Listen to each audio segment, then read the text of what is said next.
Hoje, com toda a minha atuação dentro da Rede Não Cala e na comissão aqui do Instituto de Psicologia de Enfrentamento da Violência Sexual e de Gênero, que é a Pode Contar, eu fui percebendo, conversando, especialmente com as meninas muito mais jovens que eu não percebi muitas coisas que aconteciam na minha juventude em termos de desigualdade de gênero, de eu receber um tipo de tratamento por ser mulher, eu não percebia. O que eu percebi claramente, assim, o ponto que me marca mais especialmente é na transição entre o mestrado e o doutorado. E na época, então, eu fui conversar com um professor que tinha um trabalho muito interessante com primatas, que era o meu interesse, e a gente vinha conversando já pensando em ir para campo. Então, eu estava abrindo as portas para mim, para um doutorado, por essa via, né? E daí ele combinou uma conversa, então a gente ia fazer essa primeira expedição para essa área onde ele trabalhava. Eu fui até a sala dele para a gente conversar sobre o que era importante para essa viagem, o que eu devia levar, o que eu devia fazer. Ele me convidou, então ele falou: vamos almoçar no clube dos professores. Então a gente foi. E já no caminho, assim, pro clube dos professores, que a gente desce a rua do Matão, então ele já começou a pegar nas minhas costas e, e apertar, assim, inconveniente.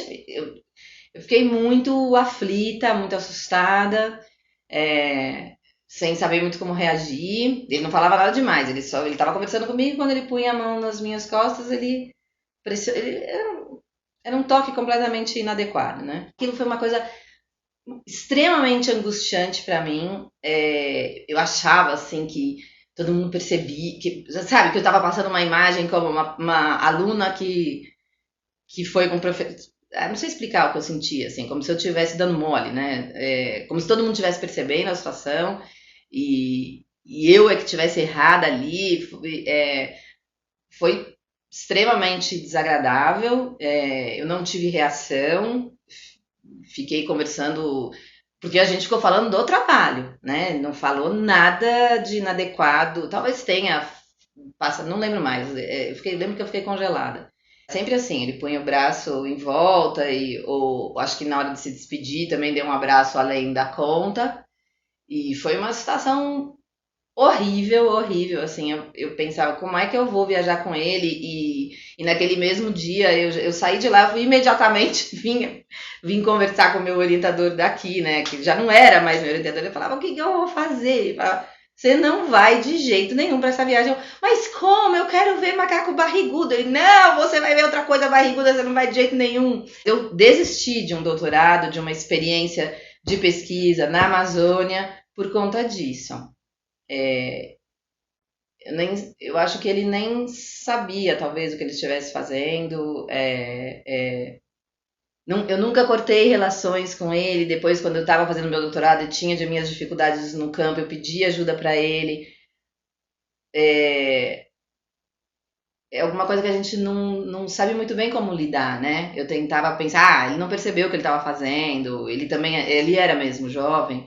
Ele está encantado com o estrelato dele, né? Porque ele estava chegando de concurso, super elogiado, era o cara. Então acho que ele ficava assim. Eu justificava, né? Nunca falei nada. Mas foi um momento assim que eu fiquei louca da vida e eu já tinha passado por inúmeras outras situações que eu lidei, eu afastava assim a pessoa tranquilamente, tranquilamente. Eu estava no Parque do Tietê na época do meu mestrado. Nossa, eu me envolvi muito na rotina do parque. Então tinha gente que achava até que eu era funcionária do parque. E aí um dia então eu fui pedir um macacão que era uniforme mesmo dos funcionários do parque. E eu fui perguntar pro diretor se eu podia ter um macacão como aquele, porque eu tava sempre lá, né, com os bichos. E, E ele deu um grito, assim, no meio da administração, um lugar cheio de outros homens. E ele, mas você quer um macacão pra quê? Você tem que vir trabalhar de mini saia. E eu, assim, e todos os homens começaram a rir, eu cruzei o braço e falei, muito bem, você vai me dar esse macacão ou não? Porque é isso que eu vim aqui pedir. E ele, então, eu não era uma pessoa, o que eu quero dizer, eu não era uma pessoa, uma menina mais tímida e que tem medo de se impor, né? Foi uma situação que me levou a ficar desse jeito, assim, a ficar sem ação, a não conseguir lidar, porque era a situação do professor e de uma potencial aluna, né? Então, acho que tinha uma coisa da hierarquia. Eu achava que eu estava sendo valorizada pelo meu potencial para o trabalho, para a pesquisa, né? Então, isso me incomodou profundamente. Era numa relação em que eu achava que isso não podia acontecer, né? Hoje eu percebo muito mais que certas coisas que aconteciam com a gente como alunas, com professores, é, não estavam corretas. Nunca aconteceu nada de formas como eu vou dizer, fortes de assédio, de violência. Mas cantada barata a gente ouvia o tempo todo, né? Alguns toques inadequados. E isso a gente achava que é assim. Era assim. A gente lidava com isso como algo que acontece. Tinha aqueles professores que eram até emblemáticos, assim, as veteranas falavam, olha, tinha esse termo, tinha um professor que era, não trabalha, e com quem eu fiz iniciação científica, e eu ouvi assim, mas como que você está no laboratório dele? Ele é um tarado, esse era um termo, né, que se usava. E é assim, não havia nenhum tipo de, como ainda não há, né, nenhum tipo de ação institucional de fato, mas acontece que a gente não se colocava frontalmente contra esse tipo de atitude, como as mulheres e as meninas jovens se colocam hoje. Então, na verdade, eu acho que eu aprendi muito, né? E admiro muito como as mulheres se colocam, hoje as mulheres jovens se colocam, para que isso não se repita e não continue acontecendo. Mas foi um momento em que em que eu me senti, se eu não fosse mulher, eu ia fazer esse doutorado do jeito que eu queria, né? Foi a primeira vez em que eu me senti limitada e não podendo fazer alguma coisa que eu queria fazer por ser mulher. Eu nunca tinha sentido isso antes, não porque não houvesse discriminação, né? Mas como eu falei, eu sempre fui topetuda. Ia fazendo as coisas e se falasse pra mim não pode, eu ia dizer, como não pode, né? Eu ia fazendo as coisas. Mas esse foi um momento em que eu parei e foi relacionado assim com um assédio potencial que aconteceu mesmo, né? Mas depois, eu não sei, a gente vai ficando mais alerta, né? Então no doutorado eu fui mesmo para uma área de reserva de Mata Atlântica, uma floresta super difícil de trabalhar. E os meus colegas, os meninos fazendo doutorado, faziam sempre piada, né, com mulher, que quando a gente chegava cansada ou reclamando, a gente ouvia piada de pra que a gente estava fazendo isso, que a gente tinha era que pilotar fogão. Pessoas ótimas, hein? Meus amigos até hoje. Que hoje já não falam isso, né? Eram outros tempos, mas pegavam. Eu digo que não, falavam isso sem noção, porque são pessoas que sempre me respeitaram como professora. Eles faziam essa piada, mas pelas minhas costas eles falavam bem de mim, né? Eu consigo perceber que era uma falta de percepção que a brincadeira pode ser ofensiva em certos momentos, né? Que a gente tá no meio e estava, eu acho que a gente está cada vez menos, mas a gente estava no meio acadêmico em que há um olhar, é mulherzinha, vai ter menos resistência no campo.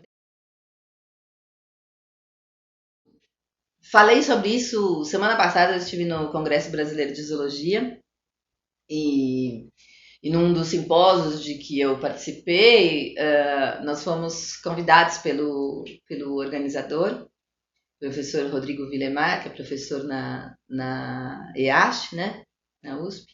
Ele pediu que cada um de nós falasse, desse uma dica, um conselho para estudantes, né, que estavam começando, do que seria importante para seguir na carreira acadêmica. E eu quis fazer minha fala voltada para as mulheres, não só para as mulheres, né, para estudantes de minorias, né, que têm conseguido, com muita luta, entrar na universidade. E a minha fala foi para não desistir, para exigir, para não se deixar abater, para quando essas dificuldades, essas formas de violência, de discriminação chegam em você. É lógico que isso abala, que isso pesa, mas então emocionalmente a gente vai sentir, mas a gente precisa trabalhar num nível político e crítico e da razão de que não é o discriminador que está errado. Eu preciso exigir os meus direitos.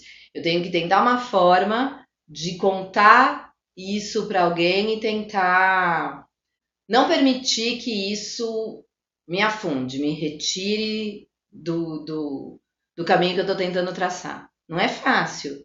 E não deve ser um caminho somente pessoal. Não estou dizendo isso querendo dizer, se você está enfrentando uma situação de assédio, é você que tem que se virar com isso. Não é isso que eu estou dizendo. É no sentido de buscar mesmo ações. Eu acho que isso que é importante que acontece hoje em dia, né? Hoje eu sei que a instituição tem que informar sobre isso. Isso é algo que não pode acontecer. Se acontecer, você informa e tem que haver uma solução institucional para o que está acontecendo. Eu acho importante a gente não internalizar e não aceitar e não acreditar que é isso mesmo, homens são mais fortes, homens ganham mais.